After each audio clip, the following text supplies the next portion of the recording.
Ya, pues entonces me retiro de la sala. Lo dejo, estamos al habla y me manda cualquier feedback sobre el video, los cortes que tenemos que hacer y Ya. lo veo. Como le digo, los archivos ya están ordenados por donde va la señora, así que va a ser más rápido.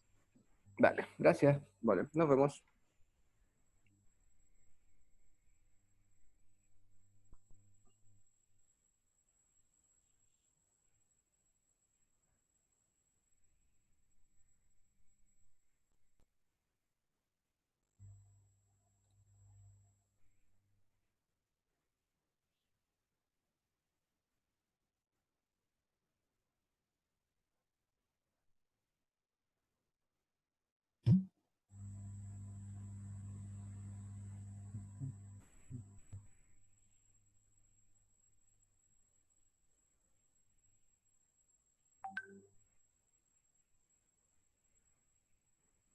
Hola, buenos días.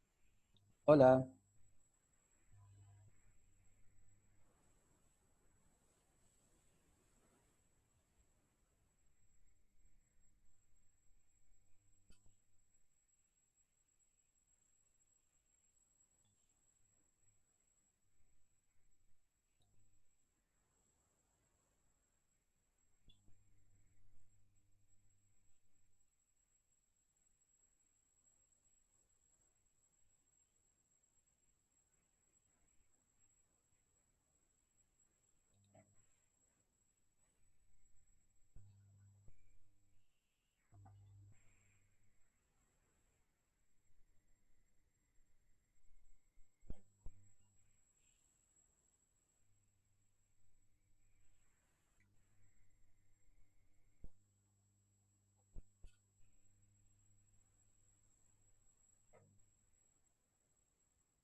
Hola, profe. Hola, ¿cómo estás? Bien, bien, usted. Bien, también. Qué bueno. Esperándolos un poco. Mientras tanto veo otras cosas que me van llegando. Mm.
Ya, chiquillos, a ver, ¿dónde están? Voy a cerrar un poco mi WhatsApp que está permanentemente mandándome cosas. Y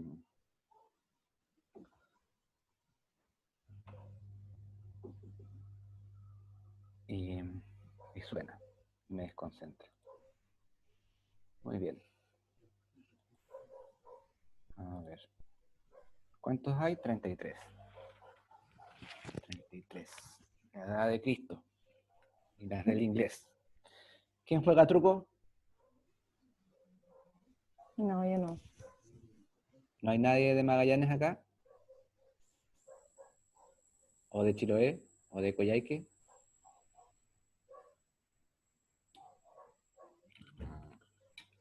Nadie juega truco entonces. ¿Cuál es Vale. el juego? El truco es una especie, es un juego de herencia ibérica, española, digamos, pero que se juega en la Patagonia. Y la versión original es un juego vasco que se llama Mus. Y es como una suerte de póker, porque tienes que saber blufear, tienes que saber hacer creer a tu enemigo, a tu contrincante de juego que tienes mejores cartas que él, pero se juega de a dos, en parejas. Entonces, es bien interesante desde el punto de vista comunicativo, entrando ya en la clase, porque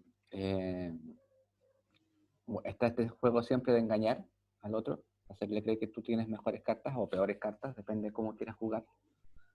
Pero además se hace en pareja, entonces la pareja tiene que ponerse de acuerdo con lenguaje no verbal eh, para indicarle al otro compañero qué cartas tiene. Entonces hay un conjunto de señas que se hacen, en las de basto, en las de espada, o por acá, los 7, o las parejas incluso cuando ya son más dedicados, inventan señas solo de ellos, para que no sean identificados por los otros. Pero es parecido al póker en el sentido de que tienes que blufear, pero se juega de a dos, y además, en términos de comunicación verbal, hay mucho uso de versos campesinos, para decir las cosas. Entonces, es muy entretenido, Y se juega en toda la Patagonia sudamericana, incluido Uruguay. En Uruguay igual lo juegan. Uruguay, el sur de Argentina y el sur de Chile. Hace mucho rato que no juego, es muy entretenido. Porque tienes que encontrarte con gente que sepa jugarlo, aunque no es tanto, digamos. Vale, vamos a retomar la clase. En la clase anterior hablábamos sobre esto, ¿cierto? Sobre la percepción humana. Empezamos a hablar sobre la percepción humana.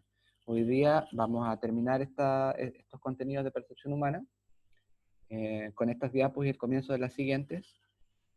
Vamos muy bien en la dinámica de las clases, según lo que he planificado, así que estoy bastante conforme. Y también vamos a dar las instrucciones del práctico que tienen que ejecutar y que tienen una semana para ejecutarlo. Decíamos que la percepción humana, en cualquiera de los casos, es más o menos así, digamos, que uno está auscultando, observando, escuchando, sintiendo, solo un porcentaje de la realidad posible, digamos, por algunas cuestiones fisiológicas. Nosotros tenemos dos ojos y están dispuestos hacia adelante, entonces, y en un cierto ángulo, hay una suerte de ángulo que es privilegiado, ya hacia la periferia podemos ver sombras o detectar movimientos, pero no ver tan claramente, y hacia atrás no tenemos ojos, entonces obviamente nunca estamos observando la realidad completa. Lo mismo pasa con los sonidos. Los sonidos son vibraciones en el espacio, en dos momentos, como yo les decía también, en las cuerdas vocales y posteriormente en el rebote en el espacio sonoro en el que nos encontramos.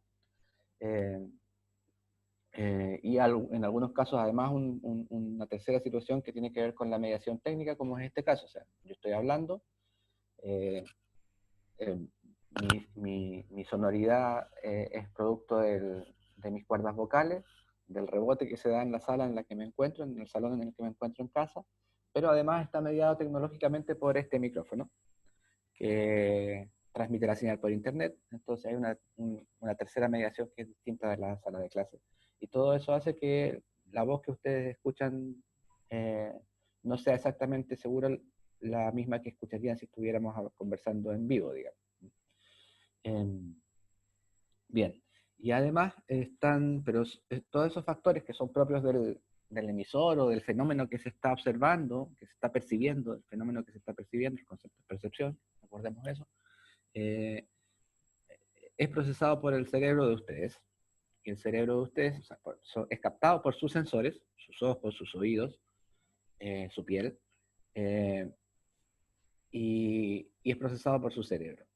Entonces siempre estamos funcionando en una dinámica que, como plantea Broadbent, es más o menos así. Hay una cantidad de estímulos, hay alguna suerte de filtro, que lo que hace es evitar que pasen todos los sonidos y pasen todos los sonidos a los mismos volúmenes, y luego la memoria es la que le da significado.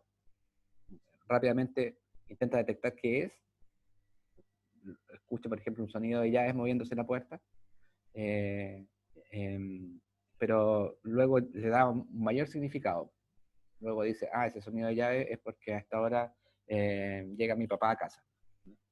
Y eso ya es memoria a largo plazo. Lo mismo pasa con cualquiera de nuestros órganos, pero principalmente nosotros entendemos la percepción como percepción visual o sonora.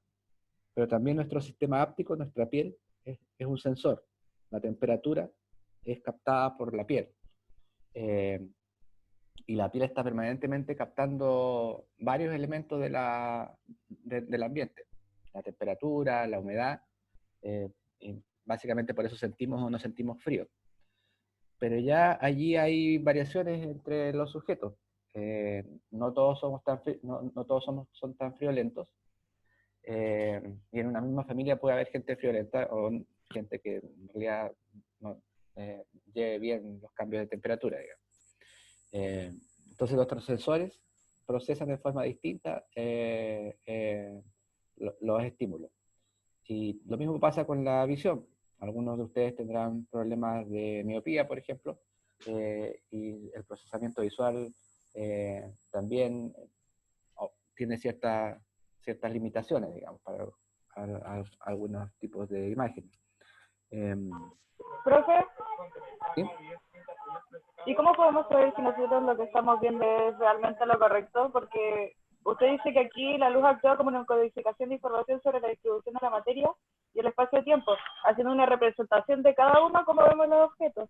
Pero, ¿qué pasa si uno está equivocado? ¿Cómo uno se puede dar cuenta de que en realidad lo que estamos viendo no es real? O sea, no sé si no es real, pero al menos estamos permanentemente siendo engañados por nuestra percepción. Eh, Particularmente por condiciones de luz, por ejemplo, en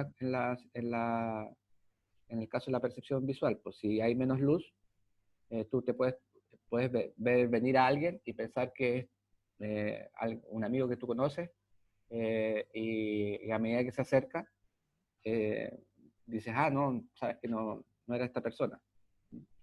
Pero es así, es así, no existe la posibilidad de reprogramar nuestro cerebro para que no se equivoque. Está permanentemente en un juego hipotético, que son las últimas diapos de esta serie. Buena tu pregunta en ese sentido, porque nos adelanta. El cerebro está siempre lanzando hipótesis. Siempre está diciendo, ¿es esta persona mi amigo o no es? ¿Es esto blanco o es gris perla? ¿Es esto un violín o es un cello, por decir? Entonces nuestro cerebro está siempre planteándonos hipótesis. Y la interacción con la realidad es la que va permitiéndonos despejar esas dudas. ¿Mm? Eh, eh, lo mismo pasa con el sonido y hay un órgano del que no hemos hablado, un sensor del que no hemos hablado acá, que es la olfatación. El olfato también funciona de la misma forma. El olfato lo que percibe son procesos químicos. Los olores son procesos químicos. Y para algunas personas el olfato puede no existir, aunque no es tan común o a nadie le importa tanto, digamos. Pero, por ejemplo, en mi familia existe un defecto genético en que muchos de los miembros de mi familia no tienen olfato. Mi papá, los hermanos de mi papá y mi papá son 9.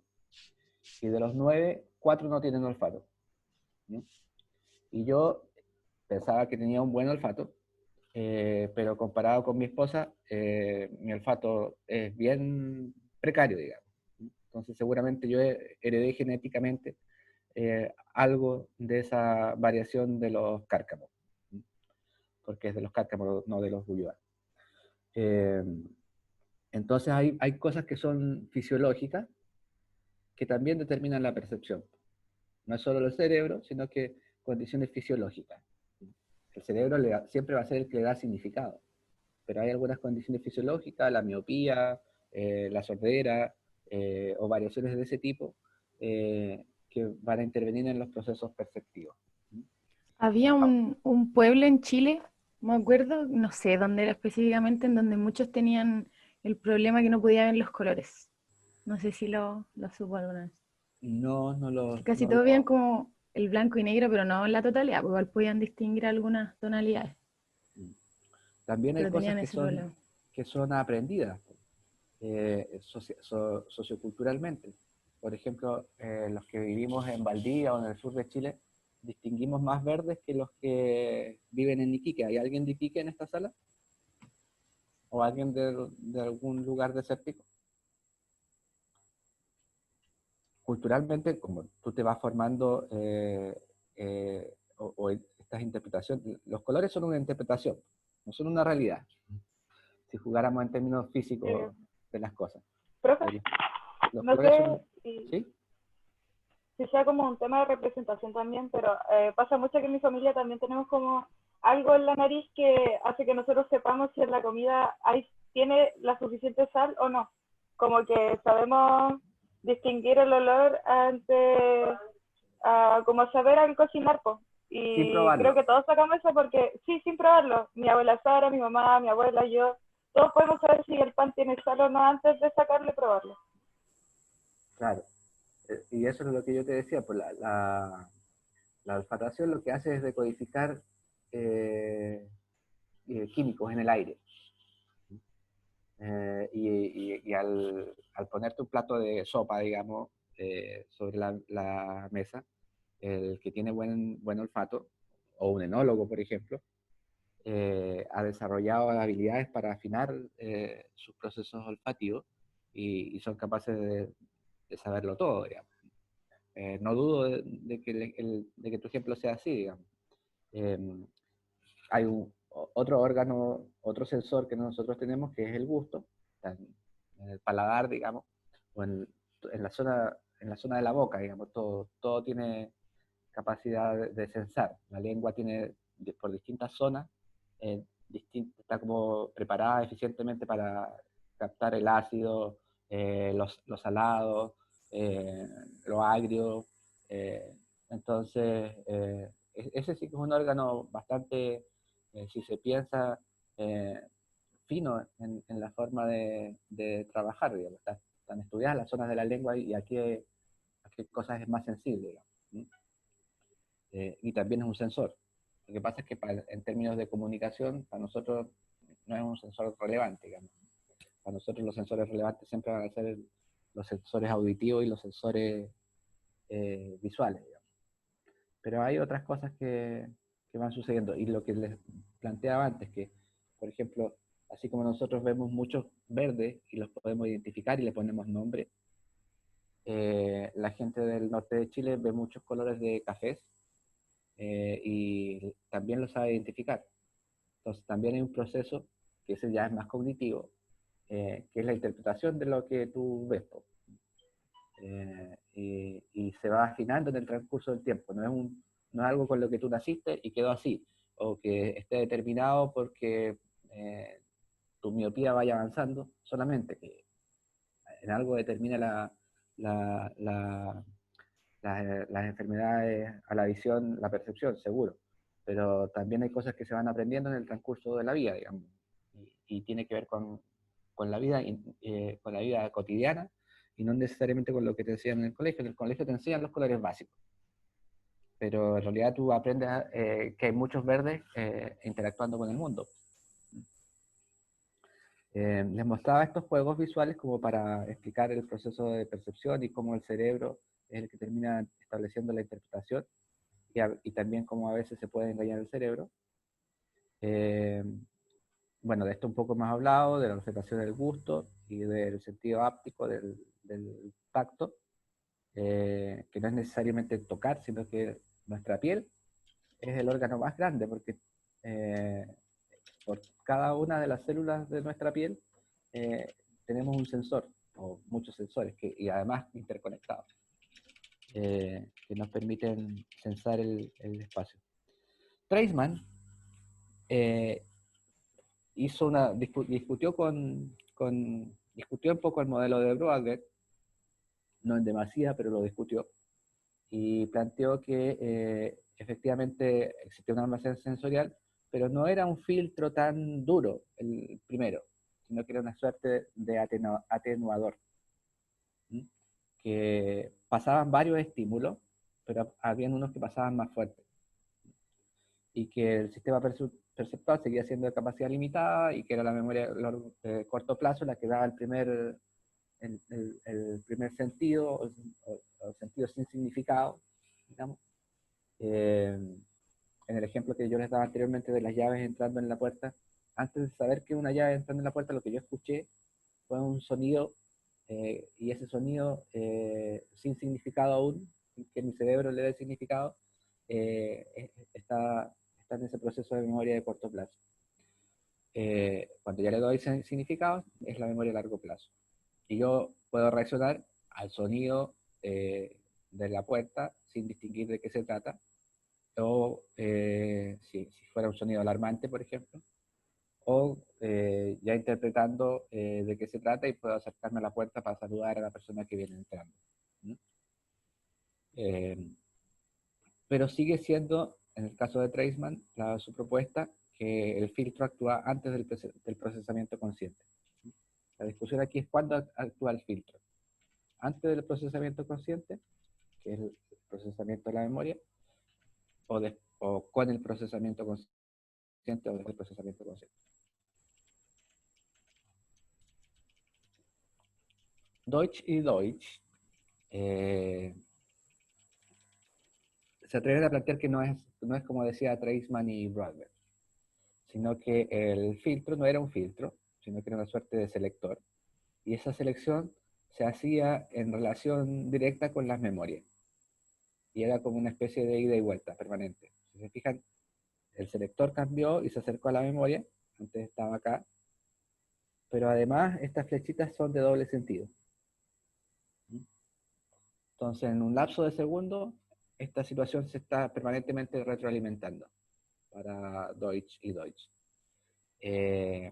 Y este modelo de percepción es bastante más lógico, aunque no, o más lógico para la vida cotidiana, digamos. Y también más lógico para la percepción de procesos audiovisuales combinados. Broadbent, como yo les decía en la clase anterior, trabajaba mucho con procesos sonoros, y metía a sus sujetos experimentales en una cámara oscura, entonces solo los hacía concentrarse en lo que escuchaban, y efectivamente ahí tú puedes pensar que es más mecánico, y que cuando estás escuchando una serie de sonidos, en realidad el que suena más fuerte se impone sobre el que suena más despacio.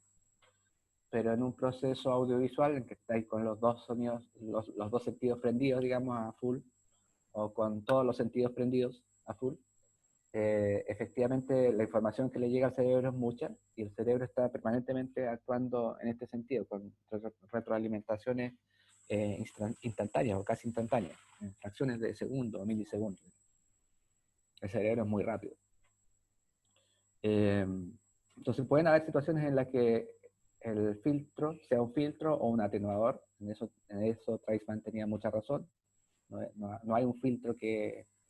Son muy pocas situaciones en las que un sonido podría anular a todos los demás. Tendría que ser un sonido a ultra niveles de decibeles, pero sucede. Pero en lo cotidiano normalmente estamos escuchando varias cosas o viendo varias cosas. Y a la ciencia cierta, a la hora de interpretación, como somos sujetos multisensoriales, el cerebro está permanentemente alimentando e interactuando con lo que estamos percibiendo, desde todos sus sentidos, digamos. Entonces está un poco lo que le decía a, no sé si era a Valentina o a alguien que preguntó, el cerebro está... ¿Cómo? Era a mí. Ya, eras tú. El proceso está permanentemente haciendo hipótesis. El cerebro siempre está haciendo hipótesis. Entonces, tiene un sentido diferencial, lanza una diferencia y que intenta comprobarla. Y una vez que la comprueba, la sigue usando, digamos. Entonces, claro, yo veo a una persona y digo, esa persona podría ser mi primo, que no veo hace mucho tiempo. Y inmediatamente voy obteniendo más información. Pues, esa persona se viene acercando, entonces, pero mi primo no tiene una chaqueta de color azul. Entonces esa nueva hipótesis termina sumándose a la anterior. La persona se acerca más y digo, no, sí es mi primo. Entonces estoy permanentemente construyendo significados a partir de hipótesis que se van comprobando en forma sucesiva. Y la memoria, como en el ejemplo que les acabo de dar, tiene mucha importancia. Cuando digo mi primo no tiene una chaqueta azul, estoy usando la memoria de largo plazo. Luego, puede ser que mi primo se haya comprado una chaqueta azul, no hay hipótesis. Entonces, hasta que no lo vea de cerca, no voy a poder saberlo.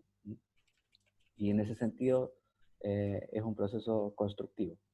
Hay elementos genéticos, como los ejemplos que dábamos antes, de las variaciones en la visión, en enfermedades visuales, o limitaciones en sensores olfativos, o sensores del gusto, o sensores auditivos, que van obviamente interfiriendo en la definición de esos significados que el cerebro va a dar, digamos. Cuando estamos muy resfriados, perdemos el gusto. Pero es una situación transitoria. Entonces, y en esa situación transitoria, nuestro órgano perceptor, que yo digo que es perfecto, o mecánicamente perfecto, deja de funcionar bien. Vale. La pregunta es, ¿solo percibimos objetos o situaciones materiales?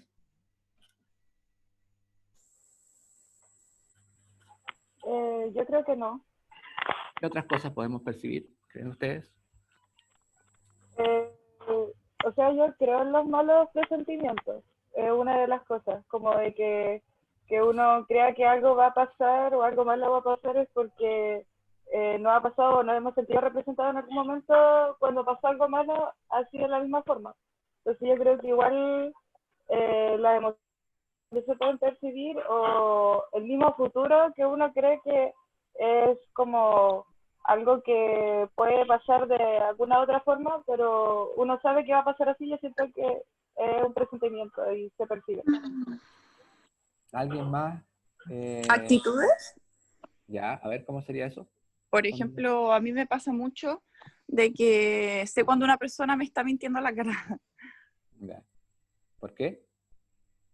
No sé, sus gestos, sus movimientos, se le traba la voz, un montón de factores que como que delatan a la persona de que sí está mintiendo y no te está diciendo la verdad. Ya. ¿Quién era la que hablaba? Yo, Katia. Katia. Hola. Bien. Sí. La anterior era Valentina, ¿no? Sí. Ya. Ambas tienen bastante razón, digamos. voy a partir por lo que dijo Katia. Eh, sí y no. O sea, cuando tú planteas en tu ejemplo los gestos, ya es algo que estás viendo.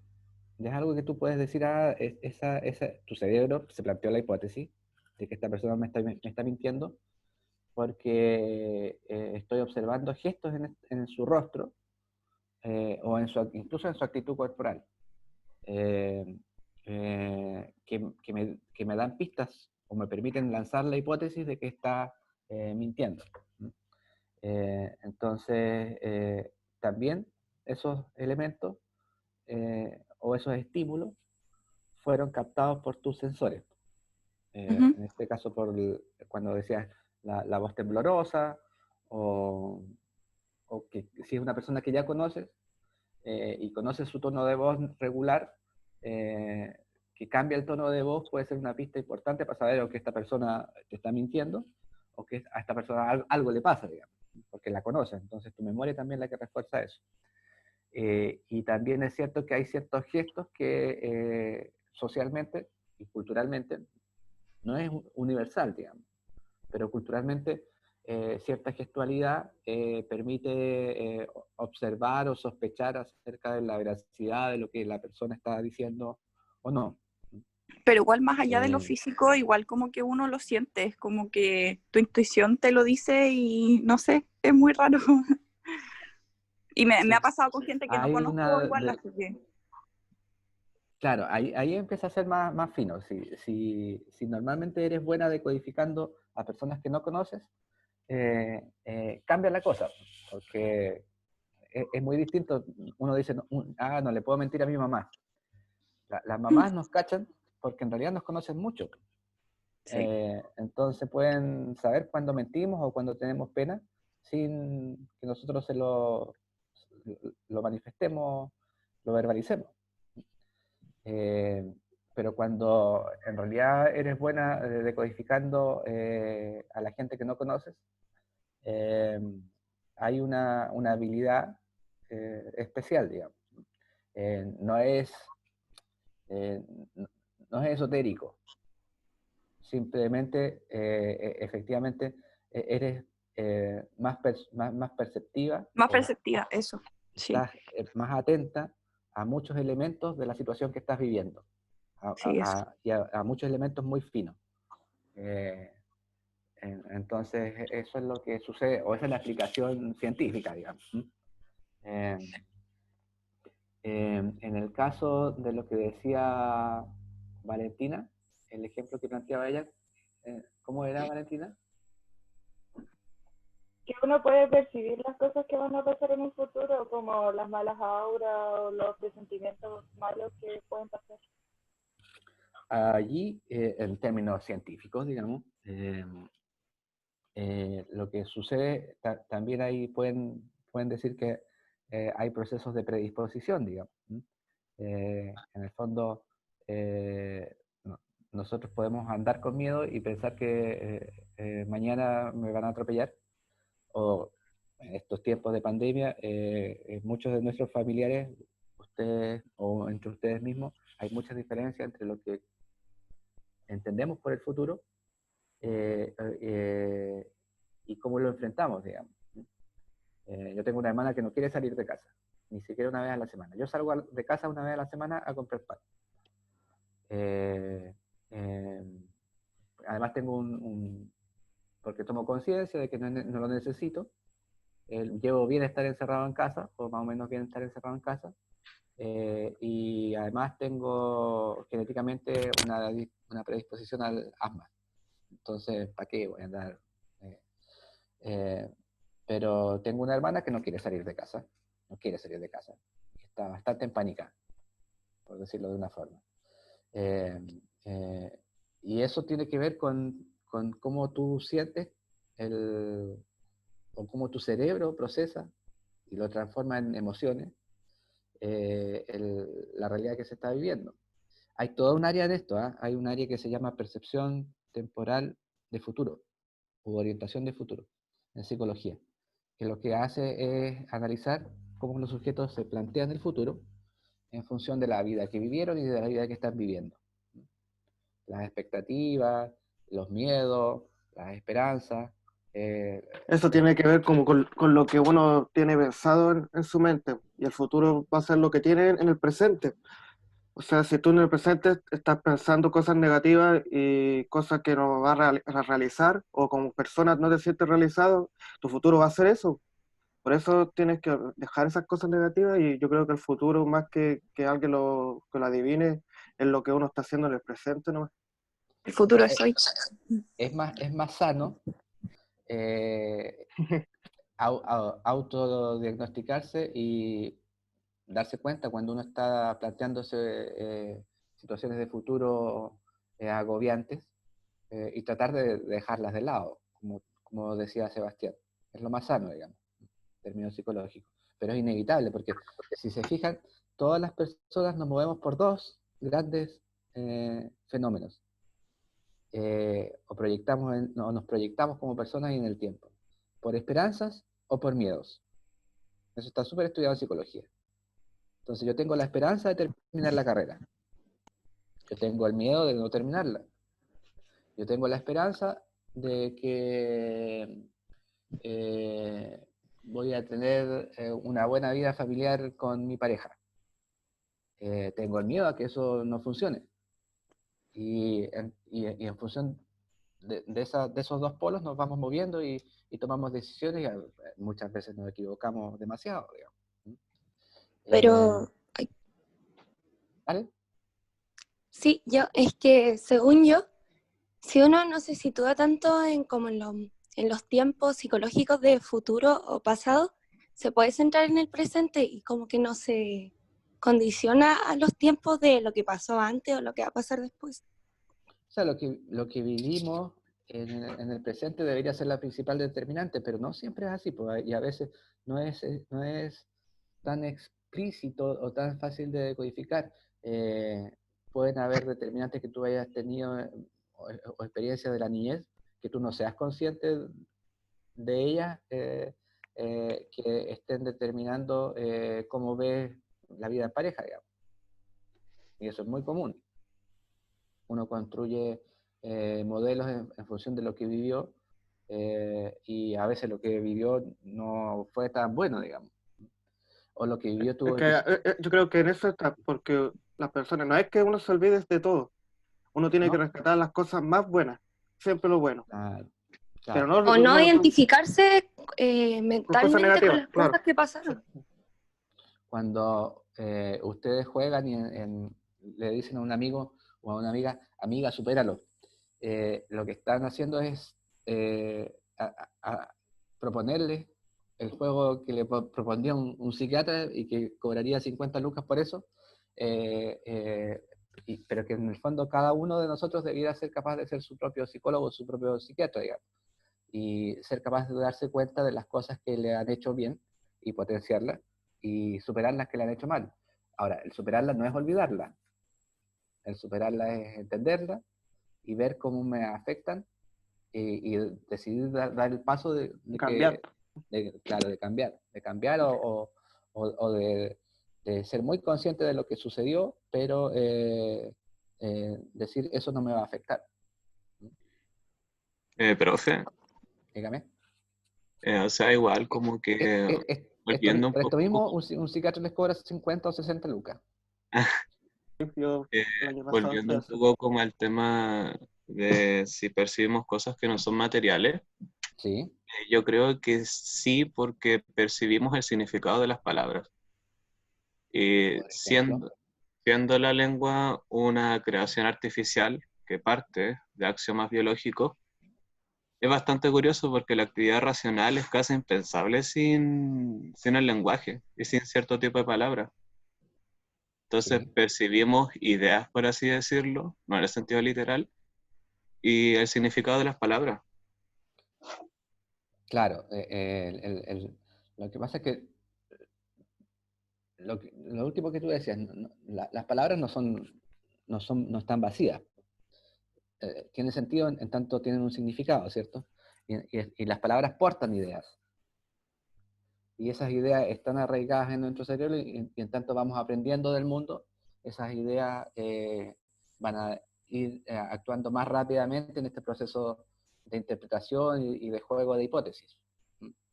Entonces, incluso, claro, nosotros cuando niños nos dicen dibuja una casa y tú materializas con un lápiz y un papel la forma de una casa. Pero con el tiempo una casa es más que eso. Una casa es la vida familiar, una casa es el lugar que yo quiero tener para el futuro. Entonces esa idea, que era tan simple cuando eras niño, se va complejizando. Y eso es en el fondo lo que después, cuando tú percibes, interpretas todo eso. Cuando tú, no sé, vas a cambiarte de casa y empiezas a buscar una casa para cambiarte, buscas todas esas cosas.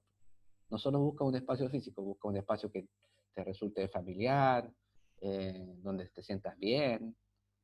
Además que el lenguaje yo creo que es ya parte del proceso de la memoria, más que de la percepción. Sí, sí, eso sí hay que tenerlo claro.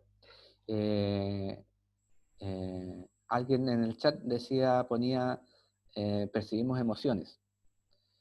Al igual que el ejemplo que daba Katia, en términos fisiológicos, las emociones que percibimos y que no han sido verbalizadas están normalmente mediadas por los gestos que tú ves en las personas.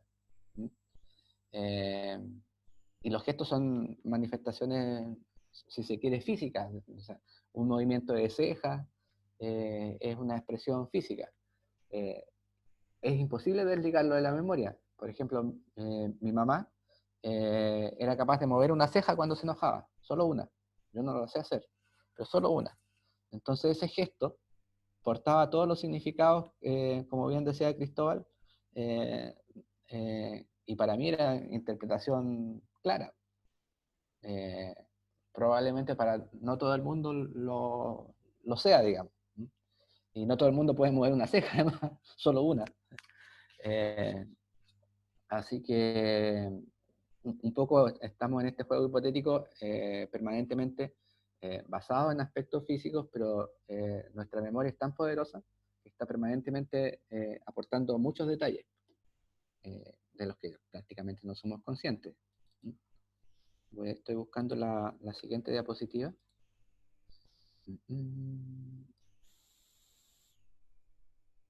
Este proceso perceptual, digamos, nos conduce a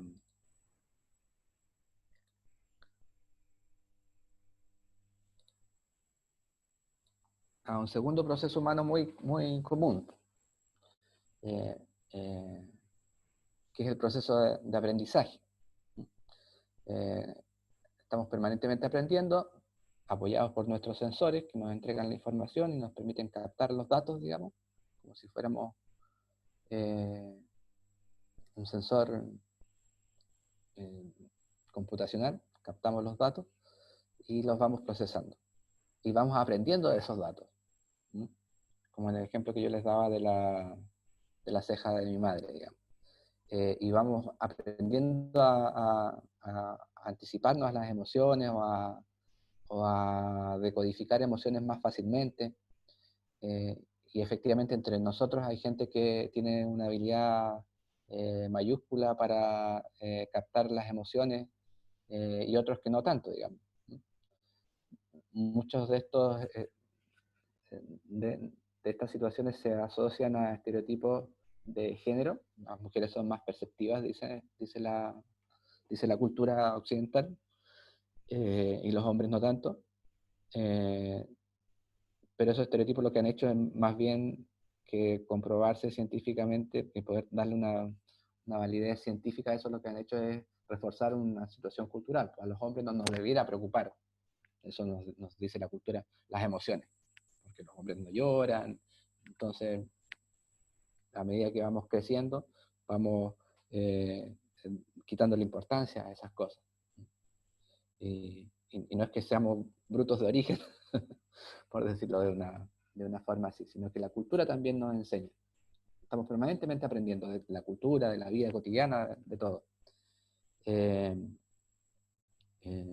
Ahora bien, así como Cristóbal ponía énfasis en el lenguaje, Cristóbal creo que era, hay otras cosas que hemos ido aprendiendo y que percibimos en una forma fantástica, digamos. Más allá de esas situaciones que uno podría decir son más espirituales o son más esotéricas, hay situaciones que son bien inmateriales, que son totalmente inmateriales y que las percibimos igual. Y una de esas es el tiempo. El tiempo en concreto no existe. Lo que existe es el día y la noche. Y existen ciclos, y existe un ciclo de 365 días, que podría ser el de 364, porque sí. El que sean 365 es una convención. Ustedes saben que habían calendarios anteriores al gregoriano que funcionaban con otras lógicas. Entonces lo que en realidad existe es el día y la noche, y los cambios de estaciones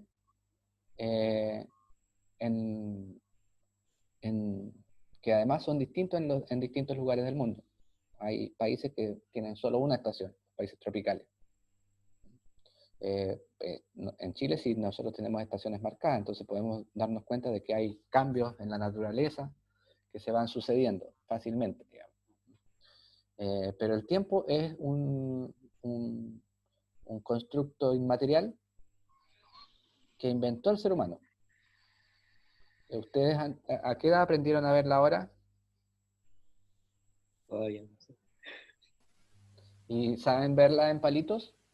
¿O no saben Sí. verla en palitos? Sí, sí. No sé Bueno, no. no sé verla así. A mí igual, yo tampoco sabía, después aprendí de nuevo.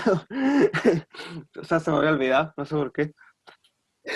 Antes de que tú aprendas la hora, ya si te lo sabes en un reloj análogo o con palitos, si te lo aprendes con un reloj análogo o con palitos, para ti solo existía el día y la noche y las horas de las rutinas familiares. En la mañana se desayuna, al mediodía se almuerza, en la tarde se toma once. Ese era el tiempo para ti, cuando eras niño.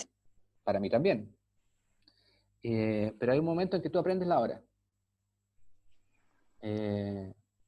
Y desde ese momento empieza a existir el tiempo. Entonces, esas teorías de que el tiempo se distorsiona, porque usted está hablando solamente de la Tierra, ¿cierto? Del tiempo de la Tierra. Sí, sí. Pero, ¿por qué Para dice? nosotros, para un Sí, pues, individuo. para el ser humano. Sí, Ya, ya. sí, Ok, ok. claro. Entonces, lo aprendimos, pues eso no existe. O sea, Pero eh, si esto se ve en otro lado. ¿cómo? ¿Alguien estaba peleando con su mamá? No importa. No, mi mamá está hablando por teléfono, lo siento. Si no, no me llega el internet, estoy al lado del router. La cosa es que el cuarto medio a mí me hicieron filosofía y nos ¿Ya? hicieron ver sobre el tema de la experiencia y la razón. ¿Ya? Y la razón es algo impalpable, o sea, no se puede tocar ni nada, o sea, solamente se puede percibir y comprender nomás, porque son como las matemáticas, Claro. todo lo que hemos estructurado, que después de todo lo hacen ingenieros, nosotros no podemos ver las ejercicios que hacen ellos o entenderlos, pero de alguna forma sirven. Yo creo que es lo mismo de cómo percibimos el tiempo uno no lo puede ver, pero sí lo medimos para poder hacer y organizar nuestras cosas día a día. Claro. El tiempo es como si te enseñaran a sumar y a restar. Efectivamente es un razonamiento lógico.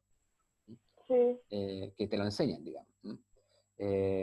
Pero además lo internalizamos tanto que también se transforma en una especie de sensor. O sea, así como nuestra piel siente el frío, y puede ser objetivo, podemos tener un termómetro acá en la casa y ver la temperatura del ambiente y cómo varía. Así como sentimos la temperatura, nosotros también sentimos que el tiempo pasa rápido o pasa lento. O sea, desarrollamos una percepción subjetiva de algo que es totalmente abstracto. Entonces, nuestro cerebro se apropió de esa concepción abstracta, que es aprender la hora y los minutos, y la está usando permanentemente para otras cosas. El ejemplo más simple es para ver si me aburro o no me aburro, digo. Pero la usa para muchas cosas más, como un estado de alerta, Profe, ¿y Pero cómo lo explicaría en el cuerpo humano, en su transformación? no tiene una transformación en el cuerpo humano. O sea, me Sí, refiero en interacciona. envejecer. Pero ahí está con la otra, lo que conversábamos antes, con la percepción del tiempo, de los grandes ciclos, Ah, el ya. pasado, presente y futuro, que es distinto de la percepción del tiempo puntual. Ah, ya. ¿Mm? Ya, es que eso quería entender. Es Fe, distinto. ¿Sí? es que me surgió la duda de... Es que estaba pensando sobre el tema de la percepción y me surgió la duda si la percepción, perdón, existiría si no hubiera alguien que la perciba. No, depende de ti. Y cada uno percibe en forma distinta. Existen convenciones, obviamente. El color es una convención cultural. Le pusimos el nombre al verde y suponemos que las cosas que se parecen a eso, que dan la misma o relaciones parecidas de reflejo de la luz sobre ese cuerpo en esos tonos, es verde. Y eso es una convención cultural, bastante universalizada, digamos. Eh, pero a ciencia cierta, sin un proceso hipotético, cognitivo, las cosas no existen. O sea, es que según Immanuel Kant en el Noumeno, los objetos sí existen por sí mismos. Claro, ahí está toda la discusión filosófica que si ustedes tuvieron en El enseñanza realismo media, versus en, constructivismo. en que van pasando de un idealista a un racionalista, de un idealista a un racionalista, ¿cierto? Un poco cada uno debe definir un poco cuál es su postura frente a eso. Pero para mí lo que importa es el sentido de las cosas, y el sentido de las cosas se los da al cerebro. O sea, sí, existe ahí un objeto que estoy mirando ahora, que es un poltrón, una silla. Eh, pero si yo no le doy un significado que es más allá de que allí hay una cosa con cuatro patas, eh, sino que ahí hay un asiento que es cómodo y que me sirve para ver televisión, todo eso es sentido. Todo ese sentido, todo ese significado se lo doy a mi cerebro. Entonces, funcionamos en base a eso, a los significados. Obviamente, la convención me dice eso es una silla y no es una mesa, porque el uso y la vida cotidiana me ha enseñado que sobre esa silla, o sobre ese objeto, digamos, no se ponen los platos, pero es el significado el que le da sentido.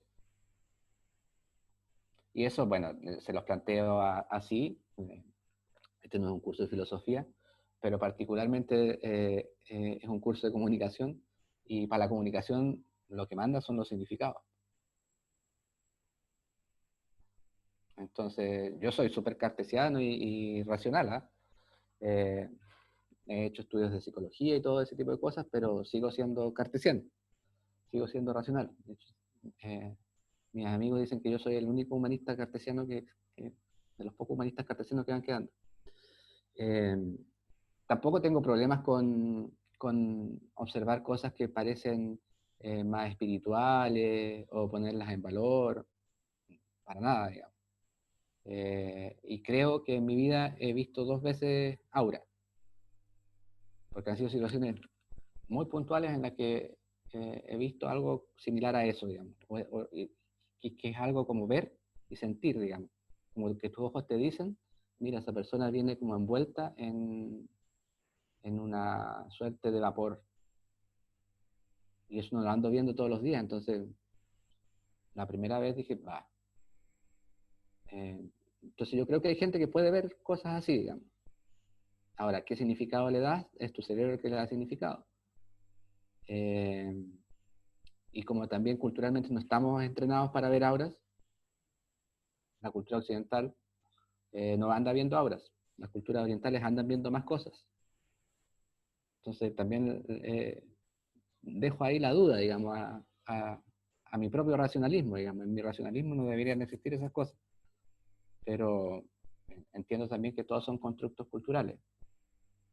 Entonces, en India, estos señores que se dedican la vida a meditar, Profe, deben ver otras cosas que yo no he visto porque yo no me he dedicado en mi vida a meditar, digamos. ¿Sí? de que igual, no sé, pues a veces uno puede caer como en el prejuicio, o así como, yo puedo decir que tengo un proceso de percepción de que, ya digo, las personas con pelo largo, no sé, ¿se podría ver así? Así como, no, los con pelo largo siempre son como enojones. Claro, o son No, hippies y no son sí, racionales. sí, sí, Yo po. tengo el pelo largo y soy racional. Claro, weón. Sí, po. Entonces igual puede no ser tan bueno ese método. Lo que pasa es que, bueno, más adelante hay clases, tenemos clases cuando ya nos acercamos al comportamiento colectivo, hablamos de prejuicios y de estereotipos. Pero también son significados que están en tu cerebro, porque tú se los das. Sí, po. No tienen nada, ahí sí que no hay nada objetivo. No existe la naturaleza. Claro. Mm. Ya, pero volvamos al tiempo, porque el tiempo es un buen ejemplo de cosas inmateriales, y de cosas que la vida te enseña y que en alguna medida te apropias de ello y lo vas reutilizando. Yo les decía, el ejemplo más clásico, estoy viendo tele, estoy viendo una película y me aburro. Todas las películas duran entre 90 y 120 minutos, pero hay películas que son más entretenidas que otras, ¿no? Sí. Y el tiempo pasa más rápido, pasa más lento. Y puedo tolerarme el paso lento del tiempo si es que lo que estoy viendo es interesante. O sea, puedo aburrirme interesadamente o algo así. Un poco raro eso. Pero efectivamente puede haber una narrativa de la película que sea lenta y puede que la película dure 2 horas, pero que igual me entretenga. Porque me gustan ese tipo de películas. Y a mi compañero que está al lado no le gusta estoy jugando esto como si estuviera en una sala, si se fijan. Al compañero que está al lado, que está en el cuadrito del lado de Zoom, puede ser que no le gusten ese tipo de películas y las perciba súper lentas. Entonces, este proceso de percepción del tiempo que aprendimos de niño, nos apropiamos de eso como si fuera también algo que podemos sentir, digamos. Y le estamos dando permanentemente valor y estamos también hipotetizando con eso. Esta clase se hizo larga, se hizo eterna. Y eso, tú sabes que todas las clases duran 90 minutos. O pueden durar un poquito más, digamos, porque el profesor se alargó. Pero, ¿qué es lo que hace que eso sea más largo o más corto? ¿O lo percibamos más corto o más largo? ¿Qué creen ustedes que es lo que hace que percibimos la duración de los eventos más cortos o más largos? El interés, yo creo. El interés Si es voluntario o si es obligatorio también. obligatorio. La dinámica que exista dentro de la clase. Efectivamente, la dinámica que existe dentro de la clase. Sí, También si es un tema que le interesa a la persona. Ahí el interés, dejémoslo para el tema, y otra cosa es la motivación humana, que también se estudia bastante en psicología, y que es un poco más allá del interés sobre las cosas, digamos. Hay gente que tiene motivación para aprender y pueden gustarle todas las clases, aunque el profesor sea aburrido incluso.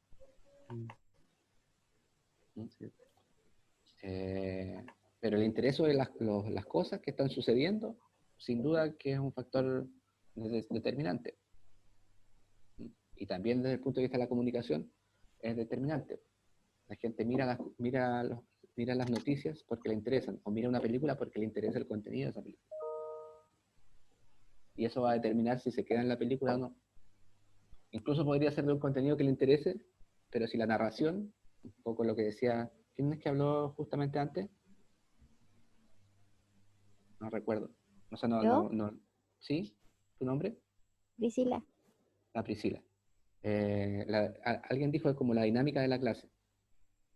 Esa dinámica de la clase, ¿quién fue? Yo, Carla. La Carla. Esa dinámica de la clase es como la narrativa de una película. Si la forma en que se narra la película puede darle mayor viabilidad a la percepción del tiempo de ese evento o de ese significado, dependiendo de cómo está hecho, digamos. Y toda nuestra vida es así. Toda nuestra vida es así. O sea, este factor perceptual del tiempo no es menor porque estamos permanentemente, es como la temperatura para nosotros. ¿Cachai? Lo estamos sintiendo permanentemente. Cuando estamos, bueno, y hay psicólogos que se han preocupado de entender los procesos temporales. Y las definiciones más simples tienen que ver con la cantidad de eventos que se ejecutan en un periodo de tiempo dado. Las cosas son más entretenidas en tanto se ejecutan más cambios en un periodo de tiempo dado. Y en términos de comunicación, el mejor ejemplo de eso es la aparición del videoclip. El videoclip en los 80, antes de eso no existían narraciones que sucedieran tantos cambios tan rápido, en las que sucedieran tantos cambios tan rápido. Cambios sonoros y cambios visuales, el corte directo rápido, acompañado de música que además tiene un ritmo y en el fondo ese tipo de proceso vino a cambiar la forma de comprender el paso del tiempo en los mensajes audiovisuales. Hasta antes de eso la gente estaba acostumbrada a narraciones más lentas, digamos. Todavía existen las narraciones lentas. Los documentales siguen siendo de narraciones lentas, por ejemplo, donde suceden menos cambios o suceden más lentamente en un periodo de tiempo. Pero el desarrollo de la propia industria audiovisual nos ha ido educando en este tipo de cosas. Ahora, mentalmente, ¿qué es lo que sucede? Un número de cambios largo, lo que debiera suceder mentalmente es que ocupe mucho recurso de memoria, porque necesito estar interpretando mucho, y ese proceso debiera extenderse en el tiempo. Estoy ocupando tanto mi cerebro que me cansé y el tiempo se me alargó. Pero eso no sucede siempre. Eso sucede cuando estoy dando la PSU de matemática. Para nosotros. Pero tal vez para un amigo que es bueno para las matemáticas, pasó volando, ¿no? Entonces, también cada uno de nosotros va para ciertas cosas y no para otras, no es una medida estándar para todos, los procesos perceptuales del tiempo van variando. Entonces, el señor Pointer lo que planteó era esto, un esquema bien sencillo. El número de cambios va a incidir en la mayor percepción del tiempo. El tiempo se va a hacer largo en tanto haya muchas cosas que estén sucediendo. Pero en el caso de los videoclips, esto no se cumple. Quizás si me toca dar la PSU de física o de química, esa hora y media adentro, si es que no puedo salir arrancando, va a ser eterna, ¿no? Y una situación con menos cambios debiera observarse o sentirla al ser humano como un proceso perceptual menor, más rápido, menos tiempo. El señor Orstein dice, sí, esto debiera ser así normalmente, pero, la memoria tiene que ver en todo esto. Lo que estoy tratando de lo que estoy tratando de dar cuenta, o de lo que trataba de dar cuenta el señor Pointer, era de el uso de la memoria. Entonces el cerebro se va a cansar si usa mucha memoria, seguramente, o si se esfuerza, pero ninguno de estos modelos, por ejemplo, contempla lo que decían ustedes acerca del interés. El interés va a cambiar todo. Yo puedo, si soy bueno para las matemáticas, la hora y media haciendo ejercicio de matemáticas va a pasar volando. El interés asociado también si son situaciones en las que yo estoy ejecutando acciones a las competencias para hacer eso. Y ahí se introducen factores emocionales. Si yo no lo sé hacer, la fluctuación es grande y quiero salir de esa situación. Y que me tengan amarrado allí 90 minutos es eterno. Pero este señor, Morales, dice, sí, está bien, el uso de la memoria es importante, la cantidad de información que se procesa es importante, pero esto no es solo eso. Introduce este esquema en el que habla de 3 conceptos: la alerta, la información y el dominio. Si hay poca información, es fácil de procesar. Poco uso de memoria, entonces debería propender a comprimir el tiempo. Pero si hay alta información, si es mucha la información que estoy procesando, obviamente debería prolongarse la percepción del tiempo. Pero también tiene que ver si estoy atento o no estoy atento. Yo puedo procesar mucha información estando muy concentrado y atento, y ser eficiente y no pasa nada. Y puedo procesar poquísima información. Si estoy con una alerta baja, tampoco lo voy a entender o lo voy a procesar, o igual me voy a aburrir. Y por otro lado, un tercer dominio, un tercer factor, que es el dominio. ¿Qué tan bueno soy yo haciendo esa tarea? Este esquema es parecido o podría servir para comprender los procesos de uso de tecnología. Y particularmente yo siento que se acomoda bastante al videojuego. Cuando tú eres jugador, yo no soy usuario de videojuegos. En su momento jugué Space Invaders y Decathlon en los años 90, 80, finales de los 80, principios de los 90. Pero no me hice gamer, digamos. Pero entiendo que la gente que es gamer funciona estos 3 factores y se van moviendo, digamos. Entonces, en el fondo, cada sujeto lo podemos situar en algún punto de este esquema. Si hiciéramos el punto acá, estaríamos ante un sujeto que está procesando una cantidad media de información, está entre la baja y la alta, está muy atento, y su tiempo se prolonga, porque también la alerta cansa. Estar atento cansa. Y si necesito estar atento porque hay mucha información o una cantidad mediana de información, eso produce un efecto de percepción temporal que prolonga. Y podemos entender a cualquier persona situada en un punto de esto. Entonces, al menos, el proceso de percepción temporal debiera contemplar estos 3 factores: la cantidad de información, la alerta y el dominio de la tarea, si son procesos interactivos. Ya el estar viendo una película es una tarea, aunque yo esté echado en el sofá, digamos. Es una tarea cognitiva. Ese es el sentido de tarea que quiero que interpretemos. ¿Vale?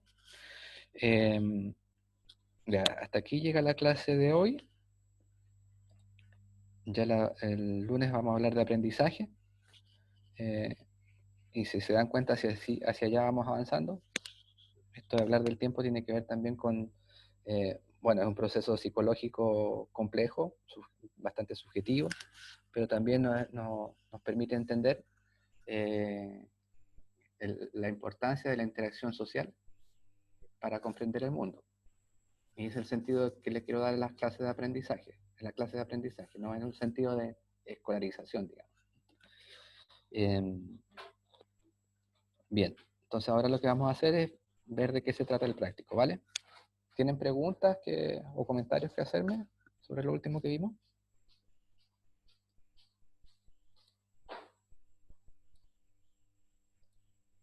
Yo no, profe.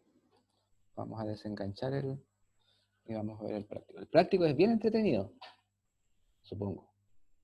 Lo que es entretenido para mí no tiene por qué ser entretenido para ustedes. Eso, yo soy bien consciente de eso, no se preocupen.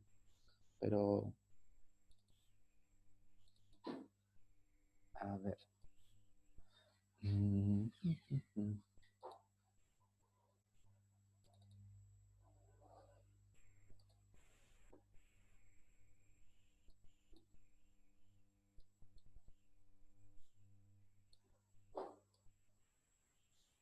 Ya. Los voy a mandar a hacer experimentos con sus familias. Así que,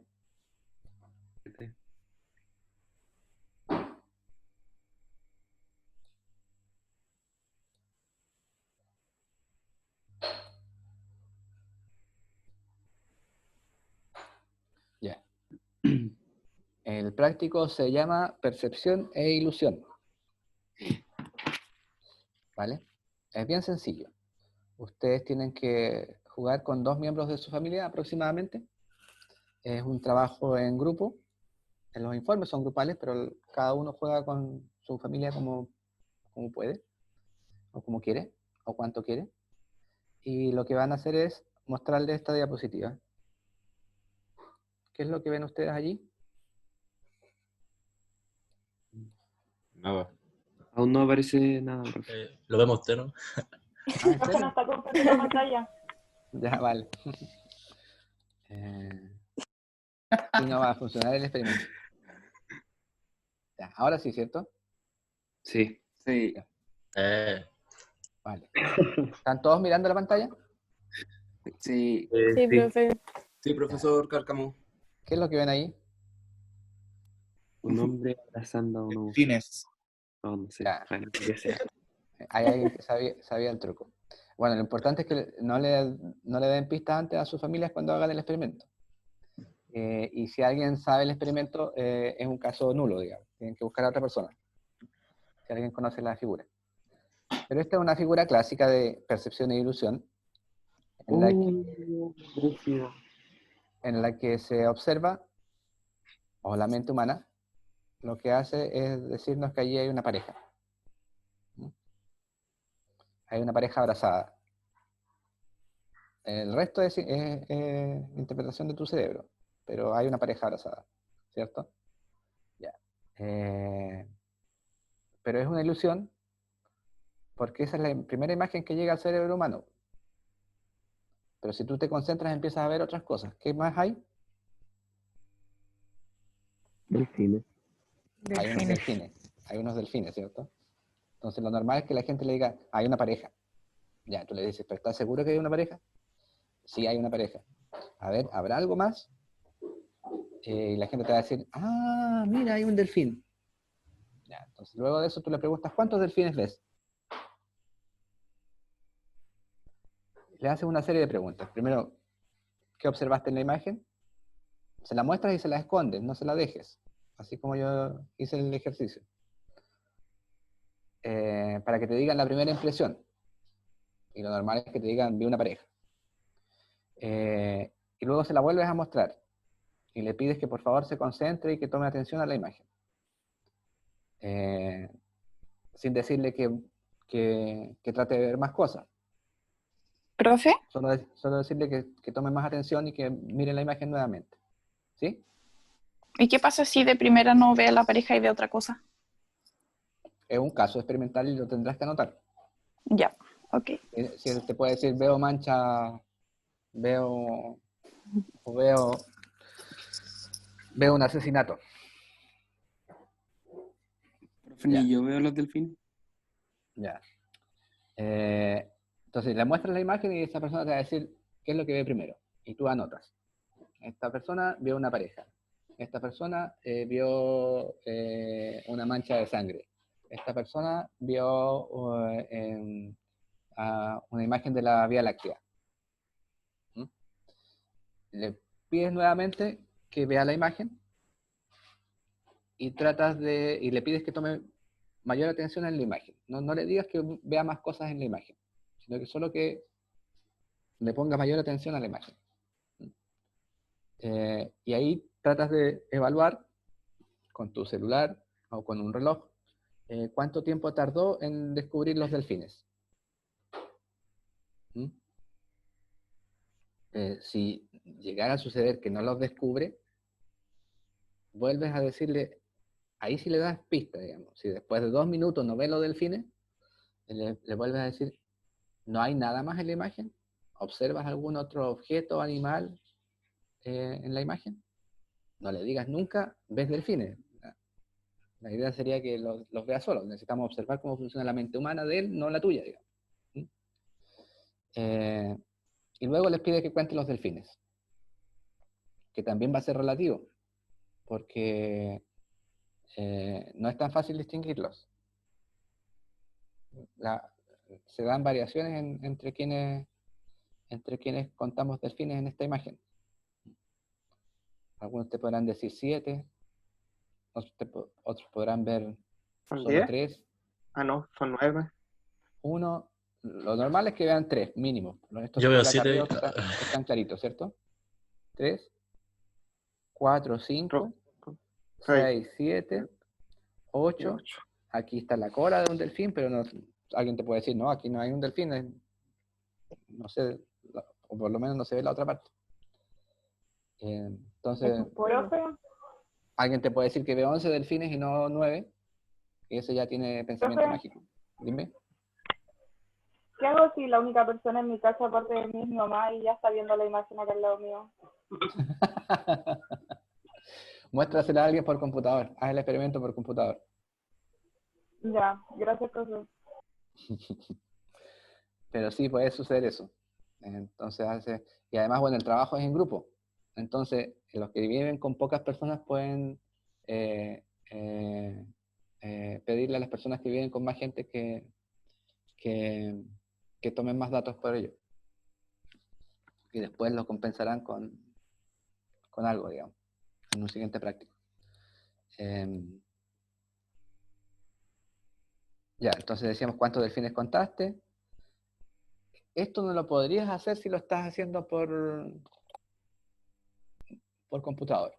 Porque si le muestras a la persona por Zoom o por alguna herramienta, no vas a poder observar sus emociones.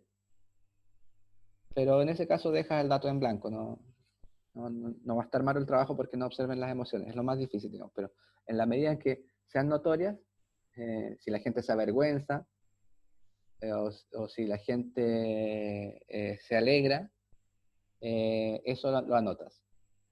¿Vale? Profe, lo del tiempo se empieza a contar desde que se muestra la imagen hasta que descubre los delfines. Sí. Ah, ya. Sí.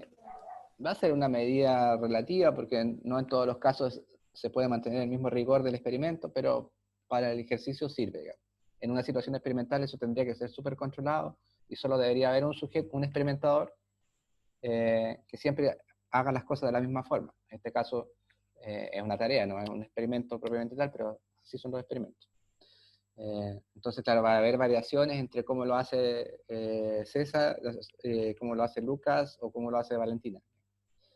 Un requisito importante es que no hagan esto con menores de edad.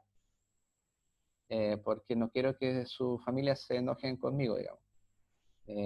No debería pasar nada, pero ¿se imaginan lo que sucede en la mente de un niño? En los delfines. Ellos deberían ver los delfines. Sí. Y quizás puedan ver más cosas. Los o niños más cosas, como que... pueden tener mucha más imaginación. Mm. Pero, o sea, puede ser entretenido hacerlo.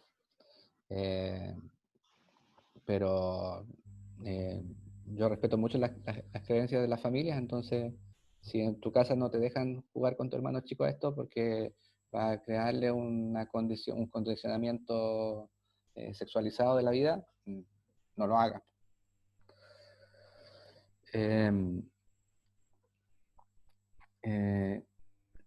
Estas ya son como preguntas, que la misma gente te explique por qué sucedió esto de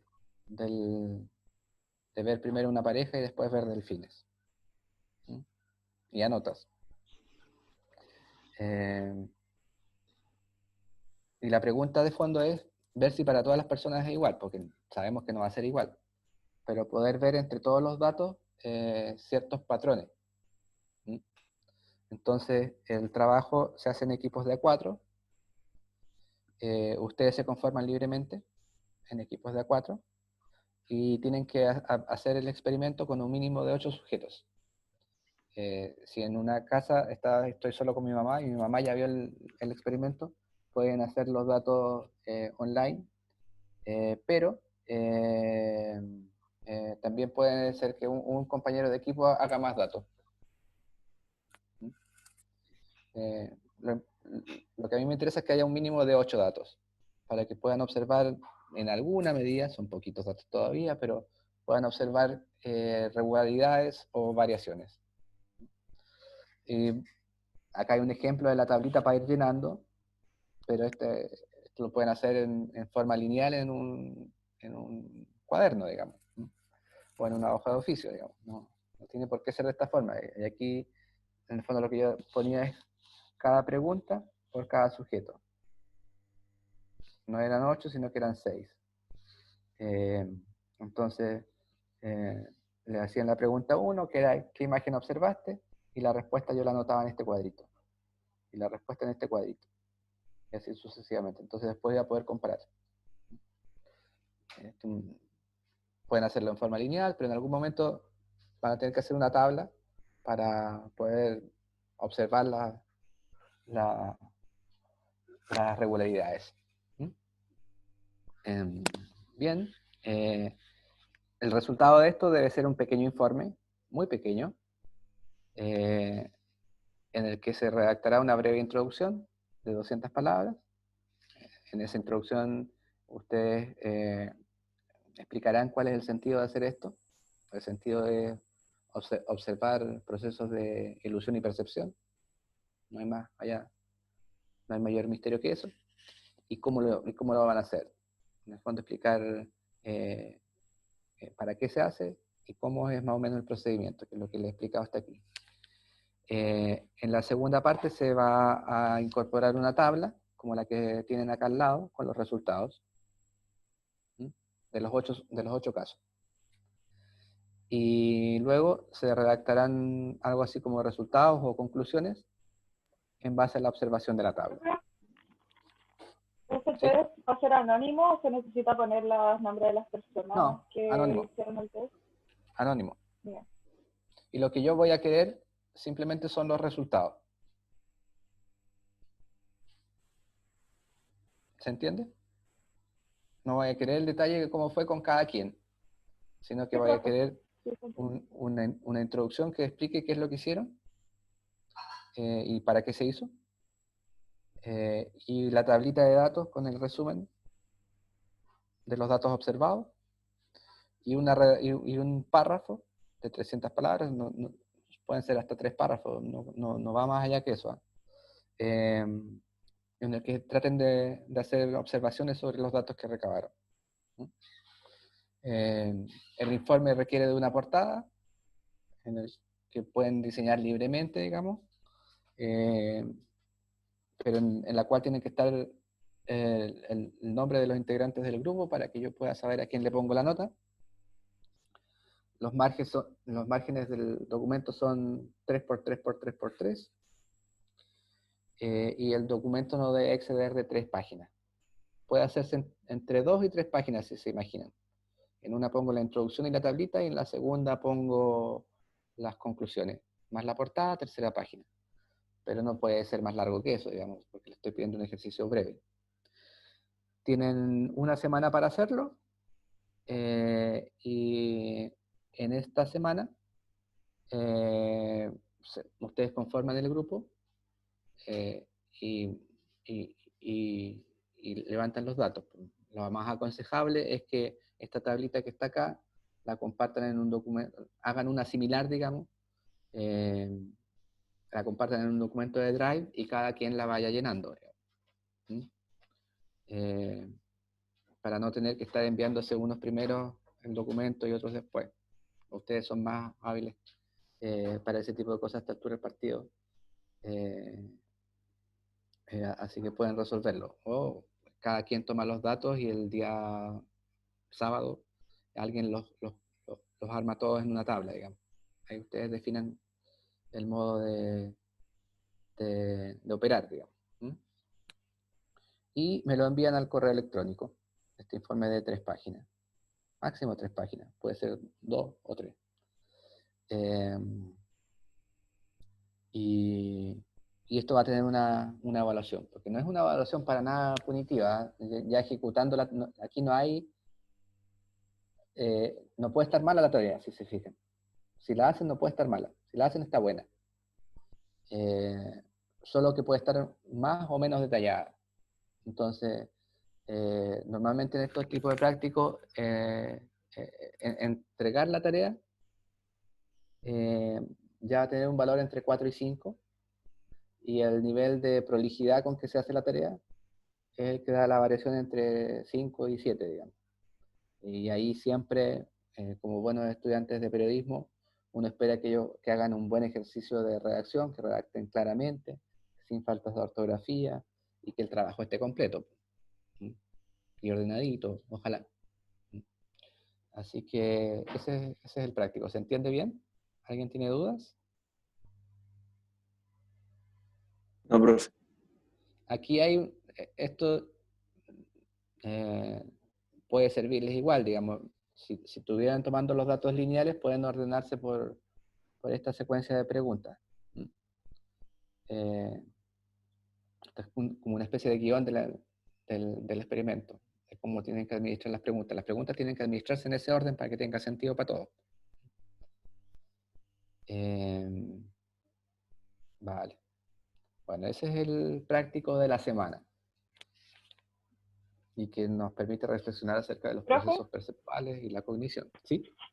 hablando sobre las conclusiones del experimento, uno también puede hablar sobre qué método se usó más en estas personas al percibir que habían delfines y no solamente tenía una imagen.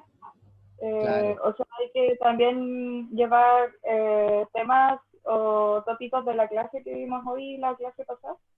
Básicamente sobre los resultados que se obtengan. Mira, imagínate que tú vas a obtener ahí variaciones entre cuánto se demoró la gente en ver los delfines. Van a haber gente que lo va a ver muy rápidamente y otras que no. Entonces tú vas a poder de los 8, decir, de los 8 de los 8 sujetos experimentales, 4 vieron los delfines antes de 2 minutos y otros 4 se demoraron hasta 5 minutos en verlo. Como observar regularidades, ¿te fijas? Ese es el sentido de la tablita. De las 8 personas entrevistadas, 5 manifestaron vergüenza.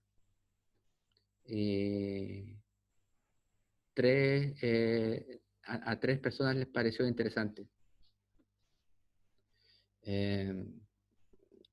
Las explicaciones que dan. Alguien te puede decir desde, es que esta sociedad está extremadamente sexualizada. O alguien te puede decir, es que tiene que ver con el paso del tiempo y seguramente, como yo soy un sujeto adulto, veo eso de forma natural. En cambio, un niño probablemente vería los delfines.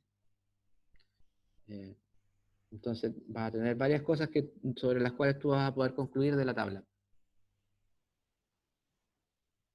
¿Se entiende? Sí, gracias, profe. Vale, súper. Ya. Hasta aquí dejamos la clase por hoy. Le agradezco bastante la participación, me ayuda mucho que ustedes hagan preguntas y que cuenten sus experiencias respecto de las cosas que estamos revisando. Entiendo que para los que participan y son buenos preguntones, también les es útil, digamos. O sea, el acto de participar en la clase es súper útil, no solo para el profesor, para que no se aburra y no parezca que está hablando como loco, porque ni siquiera veo rostros. No tengo problema con eso en todo caso. Pero es muy útil para ustedes mismos. Los compañeros que preguntan se hacen un favor a ellos mismos, porque la materia se afinca de mejor forma, digamos, pero también le hacen un favor a todos, porque las preguntas de ellos sirven para que el resto recuerde mejor la situación o lo relatado en la materia o lo vea en ejemplos. Así que les agradezco mucho que hagan preguntas y que participen. ¿Mm? Eso, el día viernes por la mañana, seguramente va a quedar puesto el jueves. El jueves va a quedar colgado el primer foro. Hablé con Arturo y él me dijo que me iba a prestar la misma herramienta que él utilizó con ustedes, de foros. Así que va a ser en la misma dinámica. Pero lo que tienen que ver para el foro son videos, son los videos que estaban en el programa. En este caso son 3 videos cortitos acerca de percepción humana y comentarlos. Bajo una dinámica clásica de escribo un comentario y comento el comentario de mi compañero, de uno de mis compañeros. Igual usted de apoyo dio la lectura, material de apoyo. Las lecturas que dio. No, las lecturas no son para el foro. Las lecturas van a ser para la prueba, o para la prueba audiovisual o la prueba escrita. Para los foros son solo los videos que están puestos en el programa. Hay una secuencia de 5 videos, o de 5 paquetes de videos, y están numeradas de 1 a 5, y los primeros son de percepción humana. Pero en las mismas instrucciones del foro van a estar los links. Son videos de YouTube. Profesor, Dígame. eso es individual, ¿cierto? Sí, los comentarios de foro son individuales. Ah, vale. Y hay que ver los videos antes de... Claro. Vale. No quiero que se sienten a especular. Además que no tendría ningún sentido. Son videos cortitos, son videos de 3 minutos. Los primeros son 3 videos cortitos de entre 1 y 3 minutos. Luego hay un video de 10 minutos. Creo que hay uno largo, digamos, que es como un TED de 20 minutos, 25 minutos. Pero nunca son más que eso. Y eso es trabajo individual en foro. Y siempre va a ser comentar, poner mi opinión y opinar sobre la opinión de un compañero, que puede ser para reforzarla, o puede decir, parece que, ¿sabes qué? Con todo el respeto del mundo, yo creo que tu comentario está un poco errado. Así que y eso va a dar la nota individual de cada uno de ustedes. Porque los prácticos siempre van a ser en grupo. A veces van a ser grupos de 4, a veces serán grupos de 2, o sea, duplas. Profe, ¿el link del foro usted lo va a poner a disposición en Cibeduc? Sí. Ah, ok, gracias. Les llegó el link de la clase anterior, ¿cierto? Sí. Y también Sí. les envío un link para que contesten una encuesta. ¿Lo vieron? Sí. Sí, profe. Esa es una invitación, no es una obligación. Sí. Pero es interesante porque es un estudio psicosocial. Entonces, permite observar también qué es lo que se estudia, para qué sirve esta interdisciplina de de la psicología social. Y si es que quieren colaborar más aún, aparte de contestar la encuesta ustedes, y quieren pedirle a alguien de su familia que conteste la encuesta, también. Particularmente esta encuesta necesita de ese segundo ejercicio porque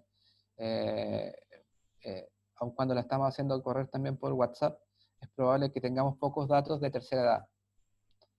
Entonces, si ustedes le mandan la encuesta a sus abuelos y sus abuelos la contestan, van a hacer un gran aporte a la humanidad. Es un estudio internacional y es bien entretenido en ese sentido. Ya, quedamos hasta allí por hoy. Manténganse atentos, yo todos se los voy informando por Cibeduc, y las instrucciones, creo que escribo buenas instrucciones en los prácticos, así que no deberán tener demasiadas dudas, digamos. Ahora, nunca se agobien porque algo no lo tienen tan claro. Como les digo, y estos prácticos no son para nada punitivos. Hay que ejecutarlo, hacer las tareas, es para que la información vista en clase se acomode mejor en tu memoria, digamos, al aplicarse en una experiencia, no para ver si es que comprendieron al pie de la letra la materia, digamos. Así que lo importante es que se hagan. Vale, chiquillos. Un gusto estar con ustedes de nuevo. Nos vemos el lunes. Bueno, Ya, profe, profe, chao, que esté cuídese. bien, cuídense. Profe, Profe. nos vemos. Chao, profe. Chao.